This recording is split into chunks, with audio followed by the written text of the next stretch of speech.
Hello, I'm Philip Sneller. Welcome to Window on the Word. Today we come to Exodus chapter 12.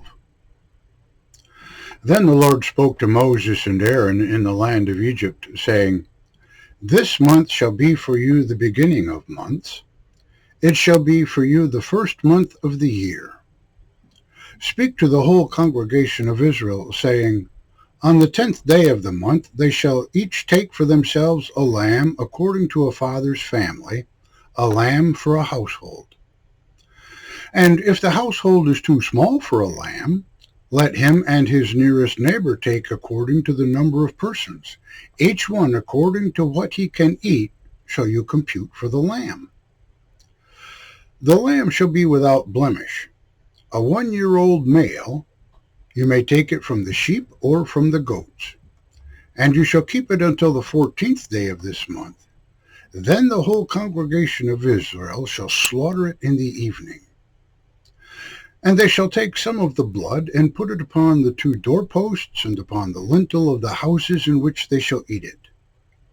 And they shall eat the flesh that night, roasted with fire, and they shall eat unleavened bread and bitter herbs. You must not eat any of it raw or boiled with water, but roasted with fire, its head with its legs and its entrails. And you must not leave any of it over until morning, and any of it that remains until morning you shall burn with fire. And in this manner you shall eat it, with your loins girded, and your sandals on your feet, and with your staff in your hand, and you shall eat it in hurried flight. It is the Lord's Passover. For I will pass through the land of Egypt on that night, and I will strike every firstborn in the land of Egypt, both human and animal. And on all the gods of Egypt I will execute judgment. I am the Lord. And the blood will be a sign for you upon the houses where you are. And I will see the blood and pass over you, and there will be no plague on you to destroy you when I strike the land of Egypt. And this day shall be a memorial for you, and for keeping a pilgrim feast, a festival gathering for the Lord for your generations, a statute forever. 7 days you shall eat unleavened bread. Surely on the first day you shall remove leaven from your houses, because everyone who eats that which is leavened from the first day until the 7th day, that person shall be cut off from Israel. And there shall be for you on the first day a holy convocation, and on the 7th day a holy convocation. No work shall be done on them. Only that which is eaten by every person shall be prepared by you. And you shall celebrate the feast of unleavened bread, because on this very day I brought your hosts out from the land of Egypt. And you shall celebrate this day for your generations as a statute forever. In the first month, on the 14th day of the month, in the evening you shall eat unleavened bread until the evening of the 21st day of the month. For 7 days no leaven shall be found in your houses. Everyone who eats that which is leavened, that person shall be cut off from the congregation of Israel, whether a sojourner or a native of the land. You may not eat anything that is leavened. In all your dwelling places you shall eat unleavened bread. Then Moses called for all the elders of Israel and said to them, Go and take for yourselves sheep according to your clans, and slaughter the Passover lamb. Then take a bunch of hyssop and dip it in the blood that is in the basin, and apply to the lintel and to the 2 doorposts some of the blood that is in the basin. And none of you shall go out of the door of his house until morning. And the Lord will pass through to strike the Egyptians. And when he sees the blood upon the lintel and upon the 2 doorposts, the Lord will pass over the door, and he will not permit the destroyer to enter your houses to strike you. You shall observe this matter as a statute, you and your children forever.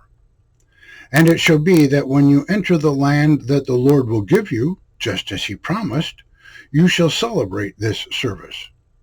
And it shall be that when your children say to you, "What does this sacrifice mean to you?" you shall say to them, "It is a sacrifice of Passover to the Lord, who passed over the houses of the children of Israel in Egypt when he struck the Egyptians and delivered our houses." Then the people bowed down and worshipped. And the children of Israel went and did so, just as the Lord had commanded Moses and Aaron. Thus they did. And it came about at midnight, the Lord struck every firstborn in the land of Egypt, from the firstborn of Pharaoh who sits on his throne, to the firstborn of the captives who were in the dungeons, and all the firstborn among the livestock.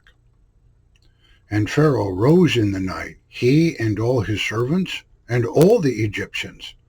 And there was a great cry of distress in Egypt, because there was no house where there was not someone dead. And he called for Moses and Aaron in the night, and said, "Get up, go out from among my people, both you and the children of Israel, and go serve the Lord as you have requested. Also take your flocks and your herds as you have requested, and go, and bless me also." And the Egyptians were urgent against the people to send them out of the land quickly, for they said, "We will all be dead."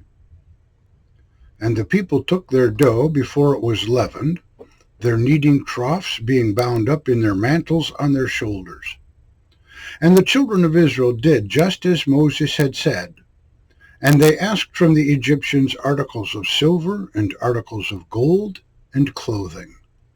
And the Lord gave the people favor in the eyes of the Egyptians, so they granted them what they asked for.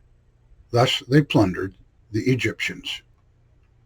And the children of Israel journeyed from Ramesses to Succoth, about 600,000 men on foot, besides women and children. And also a mixed multitude went up with them, and flocks and herds, an exceedingly great number of livestock.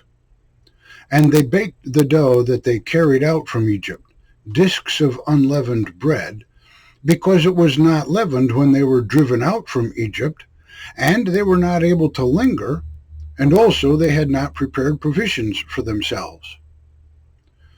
And the time of dwelling of the children of Israel, that they dwelt in Egypt, was 430 years. And it came about at the end of 430 years, on that very day, all the hosts of the Lord went out from the land of Egypt. It is a night of vigils to the Lord for delivering them from the land of Egypt. This night of vigils is for the Lord, for all the children of Israel throughout their generations. And the Lord said to Moses and Aaron, "This is a statute of the Passover. No foreigner may eat it. But every servant a man has purchased with money, after you have circumcised him, then he may eat it. A sojourner or a hired laborer may not eat it. In one house it shall be eaten. You must not bring any of the meat outside the house, and you shall break none of its bones. The whole congregation of Israel shall celebrate it. And if a stranger sojourns with you, and celebrates the Passover to the Lord, let all his males be circumcised, and then he may draw near to celebrate it, and he shall become like a native of the land. But no one who is uncircumcised may eat it. There shall be one law for the native, and for the stranger who sojourns among you." And all the children of Israel did just as the Lord commanded Moses and Aaron. Thus they did. And it came about on that very day, the Lord brought the children of Israel out from the land of Egypt by their hosts. Thank you for listening. To God be the glory.